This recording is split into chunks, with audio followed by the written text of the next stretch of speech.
వెనుకబడిన వర్గాల పిల్లలు రెసిడెన్షియల్ స్కూల్స్లో ఉంటే వారికి మెరుగైన వసతులు ఎడ్యుకేషన్ ఇస్తూ ఉంది. డ్రింకింగ్ వాటర్ రూరల్ ఏరియాలో ఇక్కడ డిస్ట్రిక్ట్ పంచాయతీరాజ్ డ్రింకింగ్ వాటర్ తొందరగా రావాలి. ఒకసారి నెంబర్లు కూడా పెట్టుకోవాలి మీరు. 60%తో దగ్గర 5.6% ఎక్కువ వచ్చింది. రాష్ట్రంలో 54 వస్తే 60% సాటిస్ఫాక్షన్ వచ్చింది. గట్టిగా చప్పట్లు కూడా నేను చెప్పకూడదు. ఇంకా మీకోసం 24 గంటల పనిచేసేవాళ్ళకి ఒకసారి చప్పట్లు కొడితే మీ ఆరోగ్యం బాగుపడుతుంది, వాళ్ళు కూడా కిక్కెక్కుతుంది, ఉత్సాహంగా పనిచేస్తారు. ఇప్పుడు నేను ఇక్కడికి వచ్చాను, మీరు అభిమానం చూపించారు, ఎన్నోసార్లు వచ్చాను. ఈ కిక్కే వేరు. ఈ విషయం మీరు గుర్తుపెట్టుకోవాలి. రాజకీయ నాయకులు మేము కోరుకునేది, పేదలకు సేవ చేసేటప్పుడు అధికారులు కోరుకునేది మీ ఆదరణ, మీ రికగ్నిషన్. అలాంటి పాలనకు నేను శ్రీకారం చుడుతున్నా. మీరు కూడా గుర్తుపెట్టుకోవాలి. ఇప్పుడంతా చేస్తున్నారు, రేపు ఎన్నికలతో వచ్చిన తర్వాత ఈ గొడ్డలి పార్టీ వచ్చి ఏదో తప్పు అయిపోయింది క్షమించండి అని చెంపలేసుకుంటే యామారితే శాశ్వతంగా మోసపోతాం. అందుకే మీరు ఇలాంటి కానీ ఒక మంచి సాంప్రదాయాలకు శ్రీకారం చుడదాం. నేను మళ్ళీ చెప్తున్నా, ఎప్పుడూ లేనటువంటి ఇన్స్పైరింగ్ టైంలో మనం ఉన్నాం.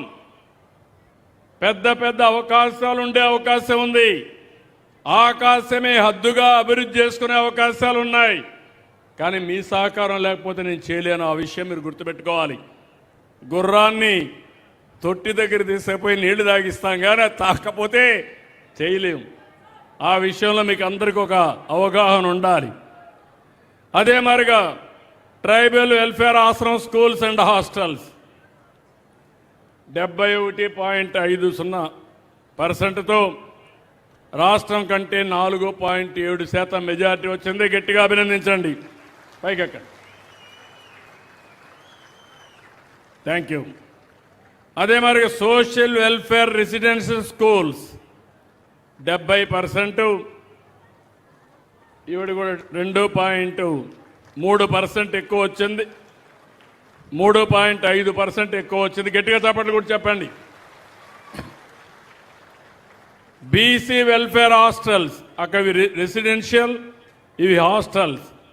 ఇక్కడ 76.44, 2.67% ఎక్కువ వచ్చింది.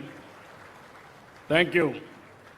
దెన్ అన్నా క్యాంటీన్, పేదవాళ్లకు కడుపు నిండా భోజనం పెట్టే కార్యక్రమం. ఒకప్పుడు మీరు గుర్తుపెట్టుకోవాలి, అన్నా క్యాంటీన్లు ఏం పాపం చేశాయో తెలియదు, కానీ అన్నా క్యాంటీన్లు మూసేయడమే కాకుండా వాటిపైన కూడా దాడి చేశారు, పేదవాడి పొట్టగొట్టారు.